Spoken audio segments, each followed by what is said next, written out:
All right, guys, welcome back to the channel. Thanks for tuning in. Thanks for watching. And of course, thanks for subscribing. Truly appreciate the support.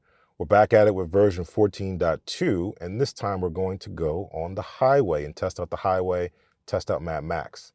Let's take it off right now, see what it does.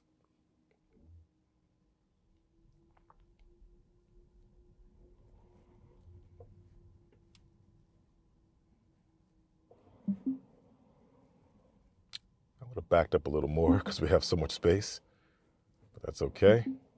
Let it do its thing. And we just need to make this left here. The cones are here, but we need to make this left here. Okay, or maybe not. Actually, you're right. Didn't make the left here. We're going to make the right and then the left. We're going to go around the middle. So that's good. About a 30-minute drive. I'll speed past some of the boring parts to expedite the trip, but otherwise, we'll test out highways, interstates, interchanges into other highways, and then toll booths to see how it performs. I'll boost the brightness back up for you guys. Let me take it off auto. Put it at 50. Hopefully that's enough for you guys to see. It picks up on the camera really well. Make a slight adjustment to the camera just to get you guys to see the full yoke. There we go. All right, super smooth, high Uber black, last drive. Let's see what it does. Starting off really, really well. Leaves are blowing. No brake stutter so far. And no apprehensive braking, I'll call it that.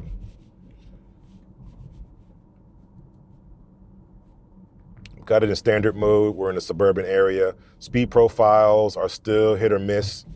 Again, my recommendation is having an offset or a profile for city streets versus and highways, right? So maybe my profile, my FSD profile consists of two settings: a standard city profile and a hurry or MadMax highway profile. That way you're just driving fast and making lots of lane changes when you get to the highway, but on city streets you're more subdued. Or it could be MadMax and MadMax city and highway, or hurry on highway on city streets and MadMax on highway, or sloth on city streets and standard on highway. Whatever makes sense. But I think that would fix the speed issue, and we wouldn't have a scenario where we're going over by so much and have to keep trying to adjust the speed. And those who are apprehensive about upgrading to FSD 14 because they want max speed can be a little bit more at ease. Super smooth, handling everything really, really well. We're just in the suburban part. We're going to jump on the highway in just a moment, see what it does there. And then again, I'm going to do a night drive to show you what that's like. Right now, I am biasing more towards the right of the road, but it's really bad at night, starting when the sun starts to set. Now, it has to be in this lane, but it didn't need to be that far to the right. Again, no big deal when there's nothing there, but it is a big deal when there are parked cars on the side of the road, and that's where the issue lies.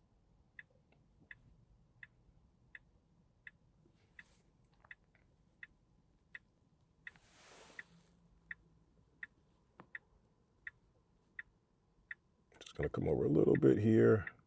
There we go.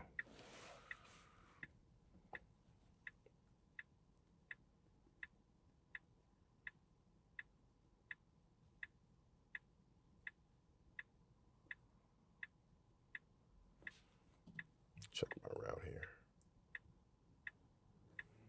I'm gonna go the highway route. Pull up here. All right, great.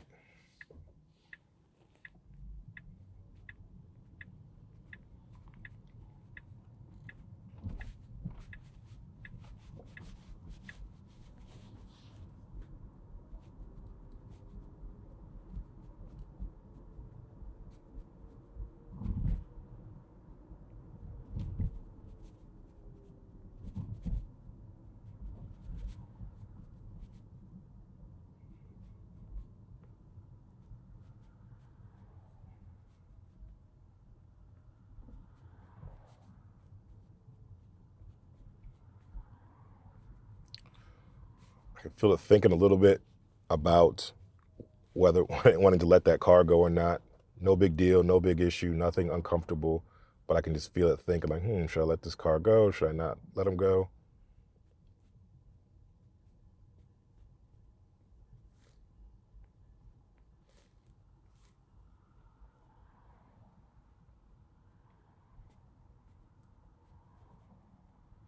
Because we have so much traffic, I'm going to go ahead and change to hurry.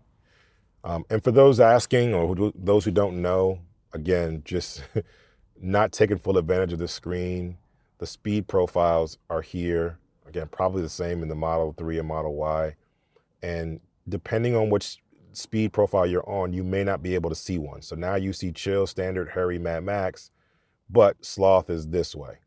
And if you see sloth, then sloth, chill, hurry, standard, hurry, and then MadMax, you got to swipe this way to see it. So that's just the UI that they use. They could really make this a little bit bigger, especially if they're cutting everything else off right there. They could really make it a lot bigger. Let me just test that out. Yeah, everything is kind of cut there. So there's room there. And it's probably the exact amount of space you need exactly to put one more icon there. So what can I say? 3NYs rule the world. We're just peasants here, picking up the scraps.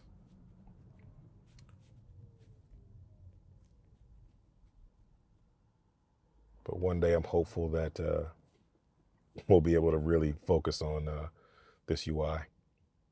It's a great UI, great experience. In my opinion, the best experience you can have in a Tesla.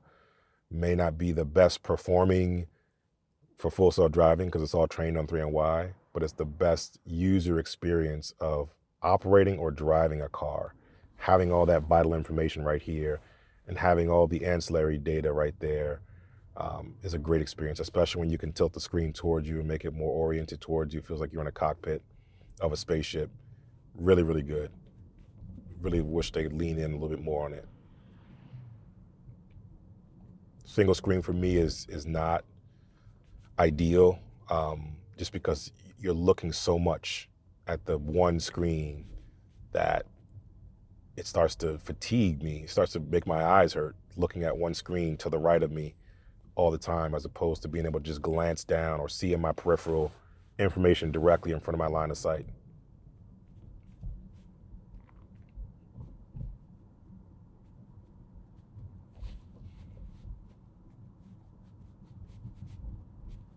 And that goes for the Cybertruck too.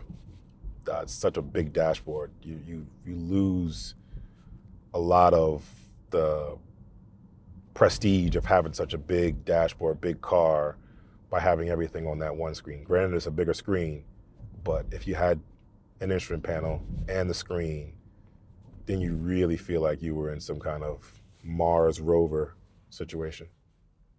Now I get everybody wants to have the visuals here. That should be an easy, hey, just mirror the visuals on the screen. It could even be an app that you say visualization, press it from the menu of apps and put visualization up and then it shows it there. Look at this. Sees the truck trying to get in, thinking about moving out of the way. Awesome job. Great awareness. And that's going to be the advantage of autonomy. Autonomous cars like this, where the cars don't get tired. They don't get fatigued. They see in all directions. Look at that, very nice to let this person go. I probably wouldn't have done that, but okay. They're better than humans in a lot of different ways. But they're always aware, always looking, which is great. People look away, they turn their heads, they can only see one direction at a time. So it's very beneficial to be able to have that omnidirectional sight and awareness. All right, we're in hurry now. I'm gonna flip up to MadMax. That's what you guys all wanna see. See what it does on the highway. I do still have the offset I put on there for 10 mile an hour over. I don't think it matters for full self-driving, but who knows? Because it went from not being there at all to now being there. So maybe it does matter. Or maybe it's just for when you go down to adaptive cruise control or, autopilot or whatever the case may be.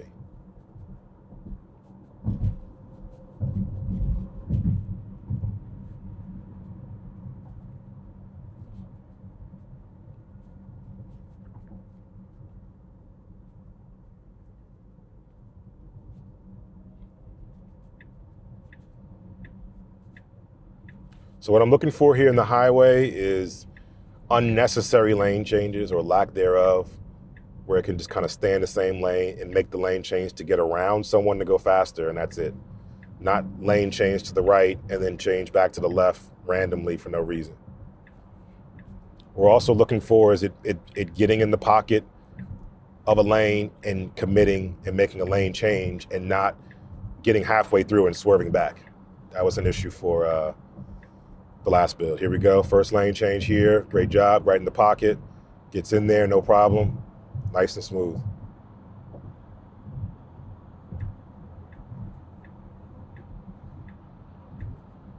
Gets over. This is a little touchy area. It's 65. It's going 73, 74, 75. I kind of wanted to stop here and kind of coast. That's that 10 mile an hour over. So do what you do, just don't go faster than 10 miles an hour over, and we should be okay. I'm willing to take that price tag on the ticket versus what it's doing now, where it's going close to 80. So MadMax seems to be, is just like MadMax, just doesn't mind the rules. Now it's going to look to pass, which is not the greatest move because we know that this car to the left is moving faster than the cars in this lane. I know that. The car can probably knows that as well because it sees all the cars and knows all the speeds that they're going. So now it's going to stay here and then it's going to try to get back over. So that's another unnecessary lane change that, again, it's kind of the same thing. It's kind of been consistent throughout. I don't think any one build prior to this build, going all the way back to version 10, has got it right, where it would just stay in the lane and not make an unnecessary lane change. Now, if we look at just the full stack version from version 12, still the same. See this? A little bit of a merging lane here, slow down a little bit to make that lane change, but it could have also just gone straight. I know that car was driving a little weird. It needs to be in this right lane here. The right lane needs to be that car squeezed in. We're gonna need to slow down or speed up in order to get over here because we need to get in here. It's not getting in here. And if we don't get in here, we're gonna have to go a whole nother route, which is not good. Can it get in right here? Right here. Turn signal now. Get in. Go. Good job. Okay, I'll take that, MadMax. Leaves are blowing. Not an issue on the highway here either. Just gonna try to get around this car because it's going a little slower.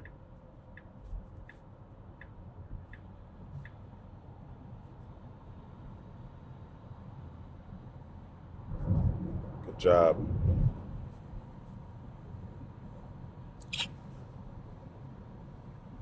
One of the things I've always professed is that I feel like the car's radar at the time could pick up when police were shooting you with the speed gun and would sometimes slow down before I even knew a police officer was there.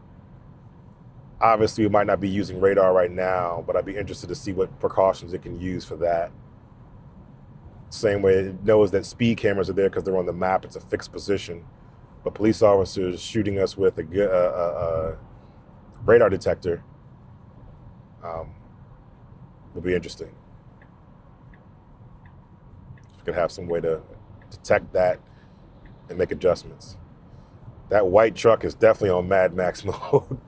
MadMax Plus, he wants to get somewhere super fast. So we need to stay the course, and then again, it's making that unnecessary lane change. Trying to follow that white truck. This is not the lane to pass in. This is not the lane to try to go fast in. It could have just stayed the course and it would have wound up in the same place. So not the greatest experience. Again, this is MadMax. I expect it to be doing this, so it's not terrible. If I jump down to standard or maybe even Harry, I wouldn't do it as much, but MadMax just tries to seize every opportunity to get into a lane, but not taking into consideration how fast the lane of forward traffic is moving in that lane. So we're right back in the lane that we started, behind the same car that we were behind before. No change, no gain in time, no gain in anything.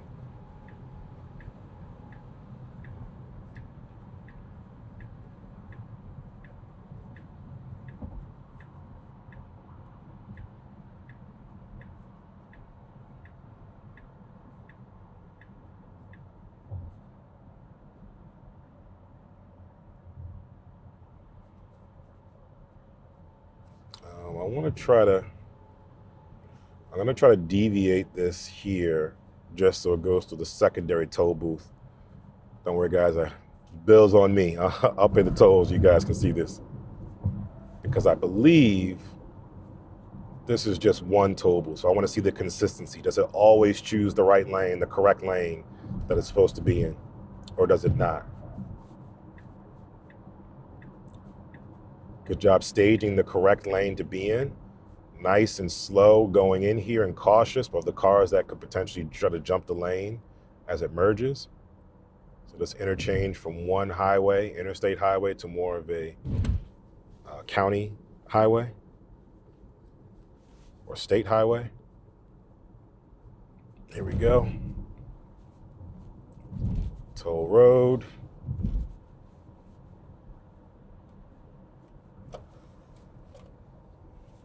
Let's see what happens here. The toll tags are accepted in every lane, but ideally it needs to be in this far right lane. I'm just gonna hold it up and hope for the best. There we go. And when I say that, it should try to target the fastest lane if it's thinking about speed. And those are the lanes that don't require full service, that don't require exact change. That was not bad, not wrong in the slightest, and probably was the correct thing to do considering how far over that other lane was. So no fault on that one. But the next one is where we're gonna see, because there's gonna be more lanes to choose from.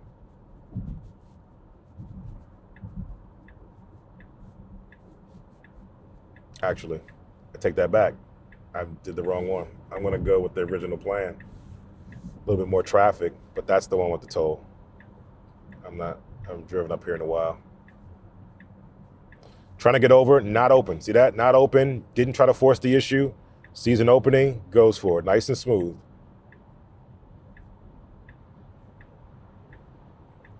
Double lane change, but does it the right way, staying in the lane first, stopping to get a bearing, and then making the lane change versus veering and going straight across multiple lanes, which will get you a ticket.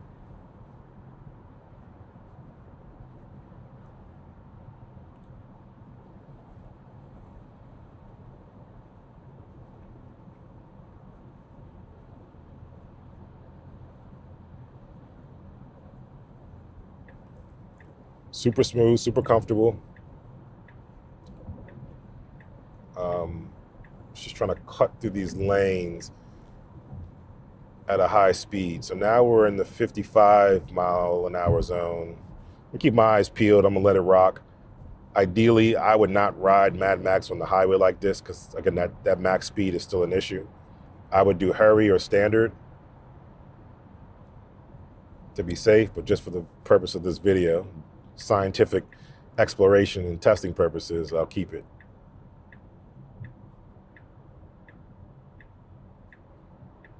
Lane change at the same time as the Range Rover. Great job maintaining speed and comfort. Has an opening here, decided a little tweak of the yoke to think about it, but it's not gonna go, it's not gonna get up fast enough. It'll let that car pass, and then it's gonna jump over there. There it is. Solid white, you can do it, but I advisable not to. Maybe it's gonna wait. Yeah, it looks like it's gonna wait. Okay, decided against it and decided to keep going. Usually it will wait till the solid white line gets to the dash line to make the change, but it decided to do it. And the hesitation that it showed didn't encroach on the line, so that was great. So it kind of decided that it wanted to go make the lane change now, but swerve back, but it wasn't a big swerve because it never crossed the line and it wasn't disruptive to anyone who was around us. So that was a good job.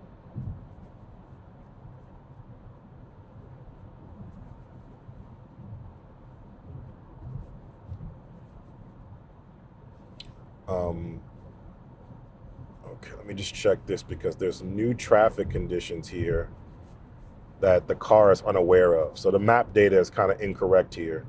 The new traffic data says that at this light, you can now make a left. What used to happen is you'd have to go around this loop here and then make the right to go left. The traffic condition has changed. I have been by that particular area recently, so I know that for a fact. Good job and poise here. Getting over. And look, just by saying that, it deviated, and now it's going to the alternate route, which will get us there faster. So this is it choosing the faster path, not just randomly taking the lane, taking the exit to a different lane, like it does on city streets. So I'll appreciate that. It's just getting me faster. I have a 2-minute window. If it can save you 2 minutes, take that path. That's how the navigation is set up on this profile. So it's using that logic to take me a different route. But it was part of the selected routes for navigation, so that's okay. It's only when it's not part of the route of navigation or even the options that it becomes problematic, and it's typically on city streets. All right, so we will not get the chance to see the, because it did it so fast, we're not gonna be able to see the other toll booth, so we'll just let it ride out.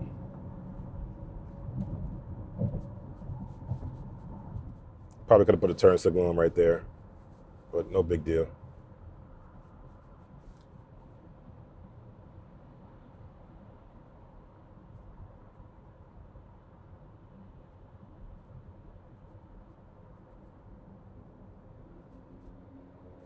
I never go this way to go into this, to cross through this.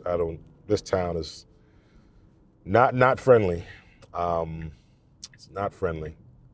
So now we're kind of off the highway a little bit. I would love to jump back on and go further up to a different town. Let's see how it handles this. Not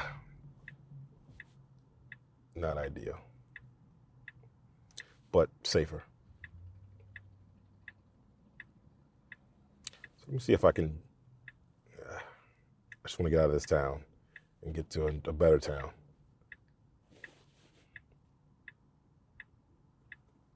So highways seem pretty good. It's pretty smooth. It's been my experience off camera, and it showed the same on camera as well. Very good, very composed, lots of lane changes, unfortunately.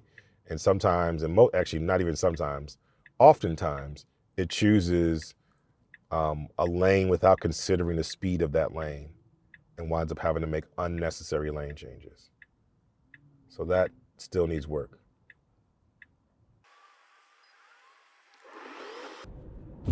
Oh, nasty.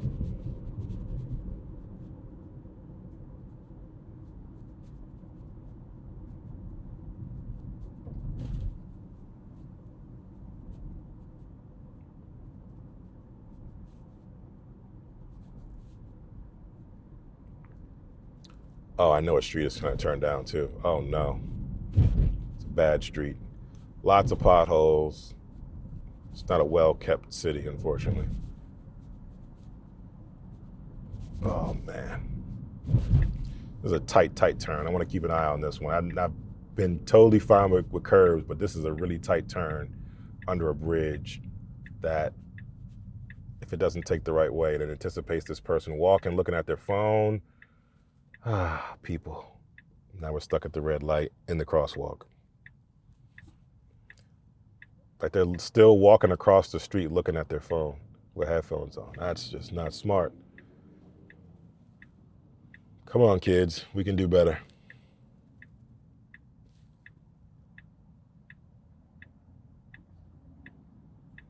Now there is a no turn on red. It's behind us.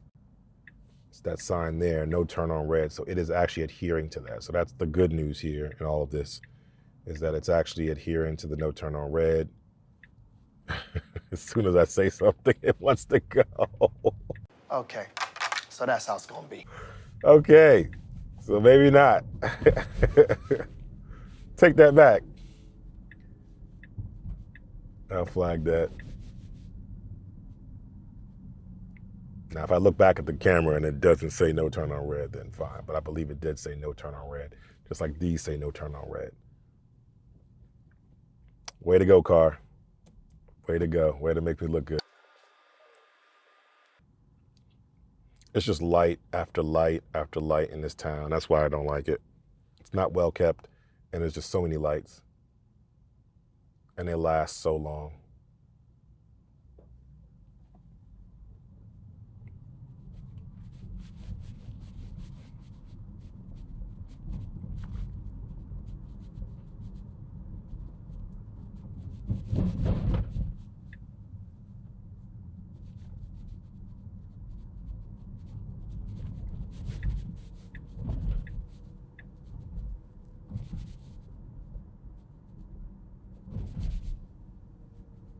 a nice building though.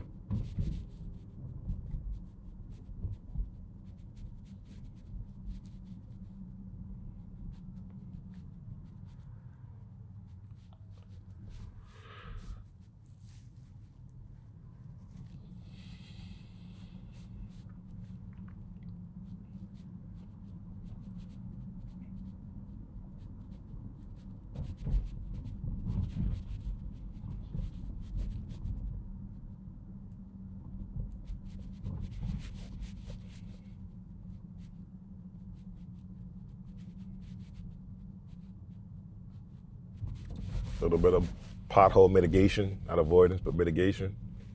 That was good.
Good job not slowing down for those pedestrians, just walking on the sidewalk, overreacting.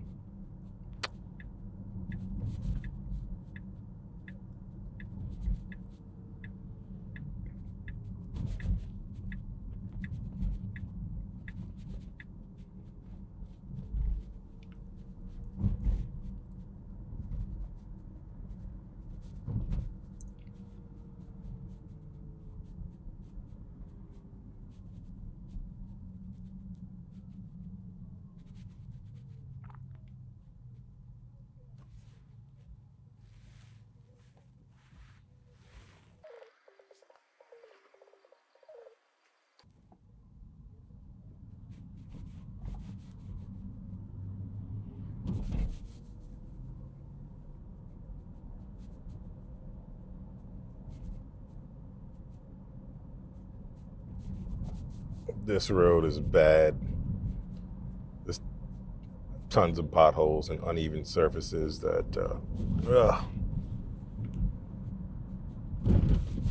car's not even trying, which is okay. It's okay.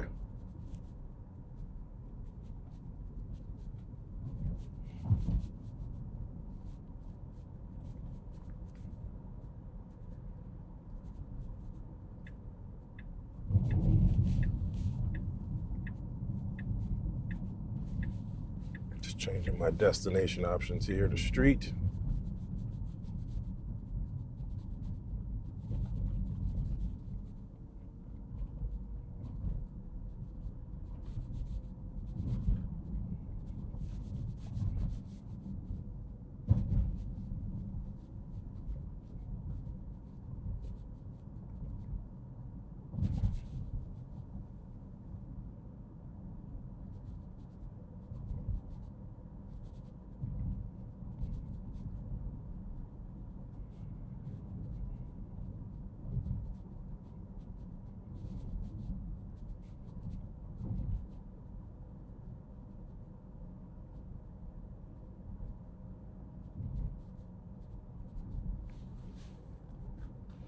Good, good lane centering in the highway.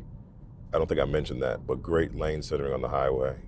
Wasn't an issue. I think the lane centering issue was more for city streets, where it kind of hugs the right side of the road, especially at night. Pretty crowded. Don't think we're gonna get a parking spot. But let's just see what it decides to do.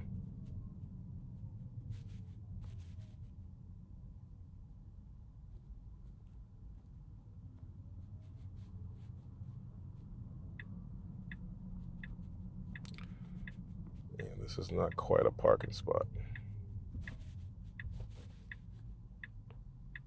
So parking selection, again, still something to be desired. I'll put my hazards on really quickly so I can back up when this guy tries to go. So parking across the street, we probably could have got that one. But all right, let me stop here. Great trip, great job on the highway. Again, lane change selection needs work. Unnecessary lane changes are there, not taking into consideration the speed. But overall, the drive was very smooth and comfortable. If I'm not focusing, if I'm just relaxing, I'm not paying attention to that, right? Just making the unnecessary lane changes. If I'm on my phone, if I'm reading a book, if I'm sleeping, if I'm a passenger, and this is truly unsupervised, that all doesn't matter to me. But preferential as a supervisor in the driver's seat, it does matter. Okay? Let me know what you guys thought about this particular drive. I'm going to give it a high Uber Black on this one as well, consistent from the last drive. So city streets and highway did pretty well. No interventions, no encouragements, no brake stuttering, no leaf reaction, overreaction, no pedestrian overreaction once we got back on the city streets. Everything else was just great, flawless in my opinion, with very little to be desired. Again, except for the lane selection.